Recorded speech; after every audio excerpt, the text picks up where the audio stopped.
Good morning, student.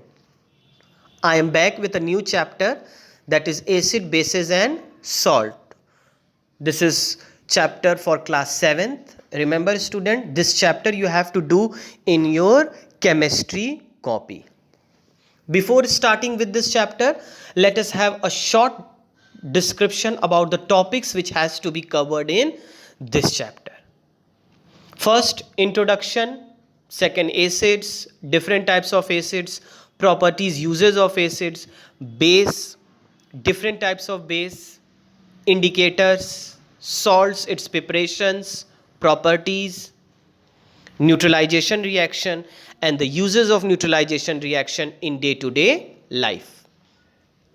I want to add to this, the first half of the chapter will be completed by me, and the second half chapter will be completed by your science teacher Priya Singh ma'am. Now student, let us have a short description, introduction about acid and bases. Have you ever tasted amla? I think all of you have tasted amla. Have you ever tasted curd, tamarind? What these taste? They taste very sour. Do they? Yes. Have you ever used baking soda? Baking soda, I think you all have used to bake cakes and all. You have seen this. Have you ever went to chowmin shop or restaurant? What you see, there is a white bottle which is kept nearby the chowmin, where the chowmin is being made. What material is that? What kind of substance? It is written there, vinegar. Have you ever noticed? If you have not noticed, please notice that. One most important thing that everyone has faced, the problem of indigestion. Have you ever feel indigestion? Acidity in your stomach? You used to go to doctor and doctor used to prescribe you a medicines which cure your indigestion problem also. So what are these? What are present inside them that they causes? Why the amla and the tamarind taste sour? Why we have indigestion? All the properties have a very common, that they consist of acids and base. Starting from the acid, the word acid comes from the Latin word which is known as acidus, which means sour. As all the materials which tasted sour, the scientists named them as acid. All these acids are weak natural acid. Some are, however, very strong and dangerous too. The most dangerous and the strongest acid is known as sulfuric acid. Remember student, all the natural acids are weak acid. For example, the acids which are present in curd, which are present in amla, these are very weak acid. And the other acid except them are very dangerous. One of the most common you have also heard, that is sulfuric acid. One of the most important acid which you have learned in nutrition in animal was HCl. And I told the most important function of HCl, its help in digestion of food. So let us have a short view of acids and the substances which are found. For example, acetic acid.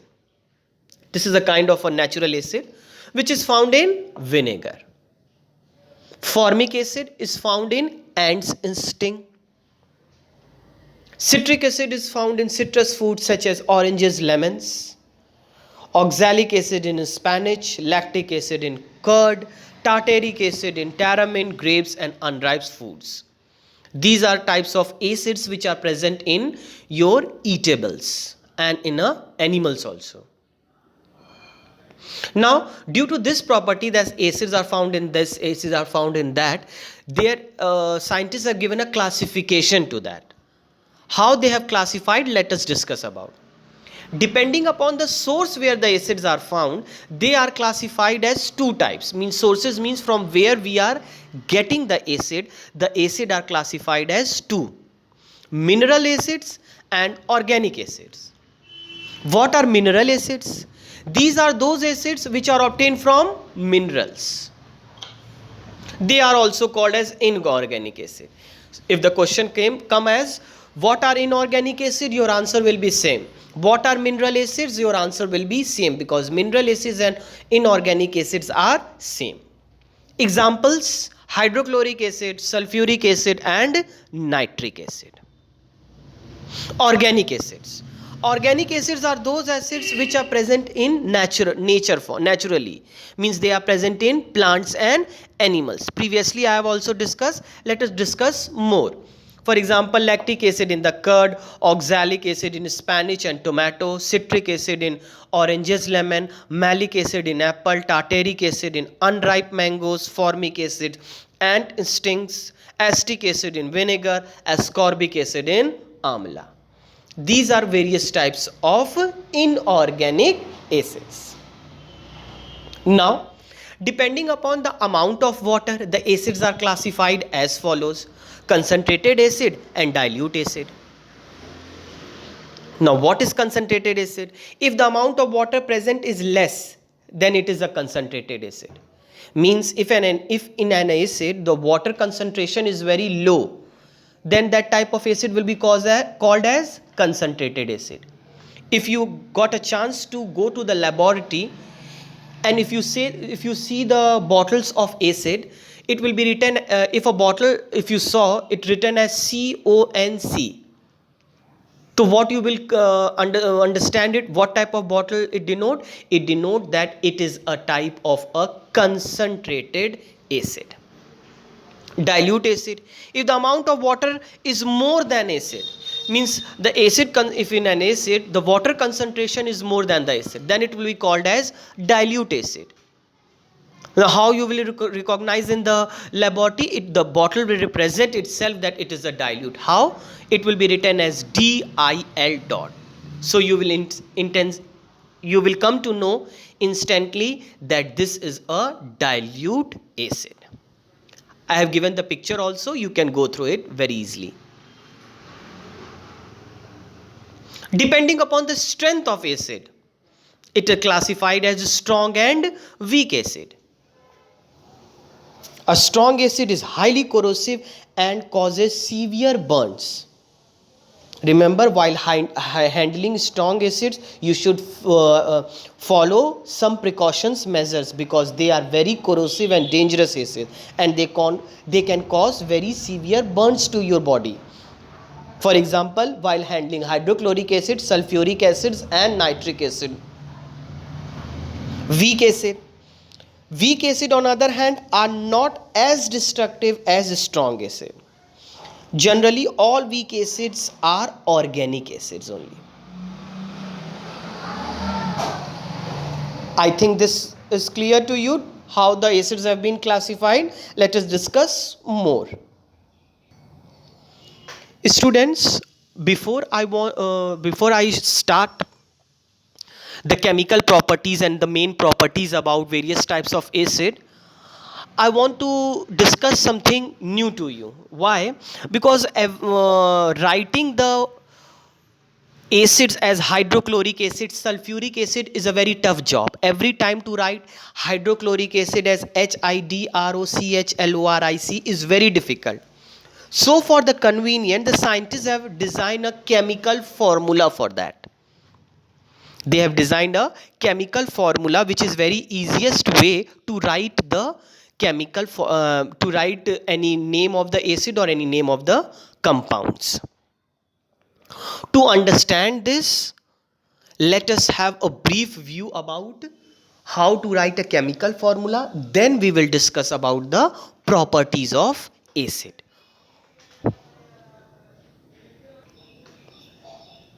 Before you start writing, I should explain how to write chemical formula. You have to be very familiar with these two to three points. Number one will be your elements. What is an element? An element is the simplest form of a pure substance that is made up of only one kinds of atom. It cannot be chemically changed or decomposed into simpler substance by normal chemical means. What does this statement says? Means if I say that this particular cheese is this particular substance is a element, so what can you know, what can you think for? You think that this substance is made up of only one kind of atoms, only one kind of atoms, and this cannot be broken down by any chemical means. For example, gold. See, if you take a gold, you take the upper part of the gold, one corner of the gold, and the other corner of the gold. If you examine that, you will see that they are made up of only one kind of particles, that is gold only. So what is gold? You can say gold is an element. The same thing will be applied for if I say an aluminum, a carbon, an iodine. These all will be simply called as element. Compounds. What can you say about compounds? A compound is formed by chemical combination of one or more elements in a definite proportion by mass. Students, if I talk about if I say that this is a particular compound, so what can you what things can come into your mind? That these compounds are formed from the elements, and when the elements are mixed in a chemical proportion, in a fixed proportion, then these compounds are formed. For example, if I say sodium chloride, a common salt which you use at home also, the name of that salt is sodium chloride. So sodium chloride will be called as compound. It is made up of two kinds of element, that is sodium and chlorine. Let us take one more example to explain compounds. Suppose you have taken an element sulfur and an element iron. These two are element because they are made up of only one kind of atoms. But if you mix together, they form a different substance, that is iron sulfide. So what will be this called as? This will be called as iron sulfide. So student, can I say iron sulfide is an element? No.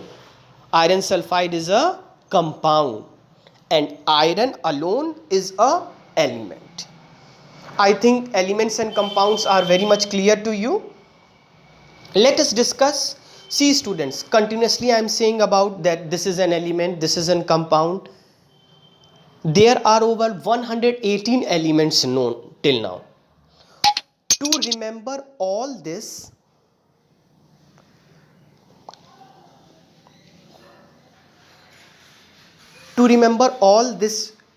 is very difficult.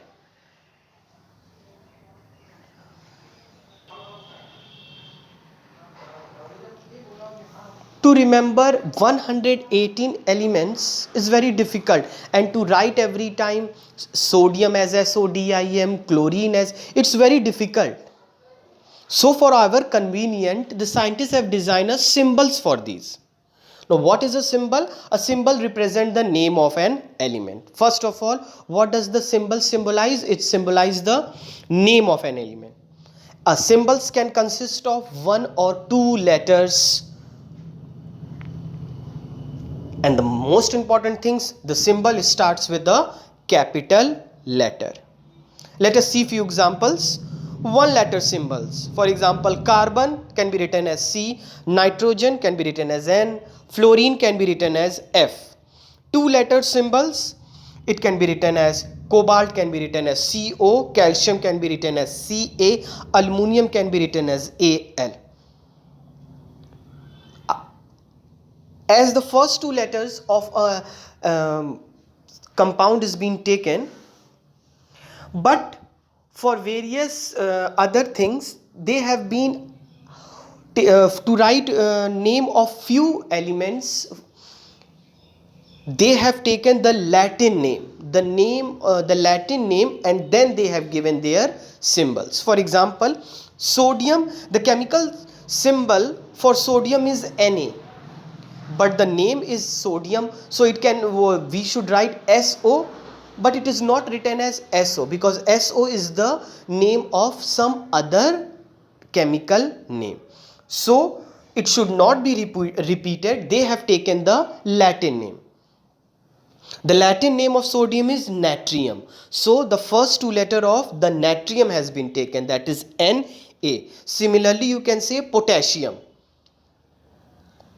There is an element known as polonium. The name of that, the chemical symbol of that is Po, and potassium is also Po. So for our convenience, so that they cannot be mixed together, they have taken the name of it and name as their Latin name. So what can you say? Kalium, K. Similarly, you can go through others also, like iron, ferrum. So the first two letter of ferrum is Fe. So the symbol of iron will be Fe. Go through this symbol very clearly, students, because while writing the chemical formula, you will not have to write sodium as SODIUM. You have to write sodium as Na. Then only you will able to form the chemical formula. I think symbol is clear to you. Let us move on the valency part. The valency is the combining capacity of the atom of an element or ion, and it is called as its valency. A chart is given to you in front of you. Please go through this chart and learn the valency very clearly. Again, students, while framing the chemical formula, the two most important thing which you have to learn by heart is its symbols and the valency. Without knowing these two things, you will not able to form the chemical formula. Remember, again and again I am telling you. So how you will write the chemical formula? First of all, suppose I have given you to write the chemical formula of calcium chloride. So first of all, I told you, you have to remember the symbols of that particular element. So the symbols of the calcium will be Ca, chlorine will be Cl. After that, what you will do, you will write again the second important part. I told you, you have to learn its valency. You will write at the top right corner their valency. Suppose the valency of calcium is 2 and chlorine is 1. You can go through the valency chart and you can see the valency of calcium is 2 and chlorine is 1. After going through this, please ignore the charge while writing the valency. No charge is applied. Now what you will do, you will interchange this valency. Means when you will mix together these elements to form the compound, their charge will also get mixed together. Means the charge of chlorine will become the charge of calcium, and the valency of chlorine will become the valency of calcium, and the valency of calcium will become the valency of chlorine. You can see the calcium is written in front of chlorine and chlorine valency is written in front of calcium. So the formula of calcium chloride will be CaCl2. Understand, student? What you have to do, first you will take the chemical name, write its symbols. At the extreme top corner, you write their valency. After writing their valency, interchange, cross multiply their valency, means the valency of one will become the valency of other, and then you will frame the formula. Just see more examples. Formula of hydrogen chloride. So first of all, what I told you have to write the symbols. The valency of hydrogen is H, chlorine is Cl. Interchange the valency and the formula becomes SCl. As both have the similar, so it will have SCl. See how to write hydrogen sulfide. The valency of hydrogen is H, sulfide is sulfur. So what you can do, you will write the valency, interchange their valency, exchange their valency, and the formula becomes H2S. See the other example like water, that is H2O, and carbon tetrachloride in the similar way. Please student, go through the symbols and the valency part very clearly, then you will able to identify it. Now the most important part which you have to play, that is you have to test your knowledge. How you can test? By answering these three questions. First question will be, you have to classify these substances which are given as which are elements and which are compounds. Second, without cheating from the topic, you will write the symbols by your own self of aluminum, cobalt, mercury and so on. This important thing, you have to frame the formula, you have to write the chemical formula by your own self. That is the formula of sodium chloride, zinc nitrate, barium oxide and sulfuric acid. I told you, without not knowing the symbols and valency, you will not able to write the chemical formula. I think this short lecture is very clear to you about acids and how to write the chemical formula. In the next lecture, I will discuss more about the chemical properties and uses of acid. Remember student, in that part you will have to understand, I will not write hydrochloric acid as its in a sentence. I will write its chemical formula. At that time you should know that hydrochloric acid, how the hydrochloric acid is written, how sulfuric acid is written, how NaCl is written, sodium chloride is written. I think this lecture is clear to you. All the best.